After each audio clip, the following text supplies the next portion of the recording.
ነሽ። ዛሬም ነገም እንልሻለን። ትላንትም እያልንሽ ነበረ አትጃጃይ፣ እሱ ዞሮ ዞሮ ከሩታ ጋር ይሆናል ብለን እየነገርንሽ ነበረ።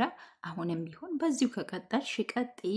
አብርሽ ግን መጨረሻ ላይ ከሩታና ከልጁ ጋር አብረው ነው የሚሆኑት ማለት ነው። እንግዲህ ቤተሰብ ለዛሬ ይዤላችሁ የመጣሁት ቪዲዮ ይህንን ይመስል ነበር። በቀጣይ ቪዲዮ እስከምንገናኝ ሰላም ቆይታ ይሆንላችሁ።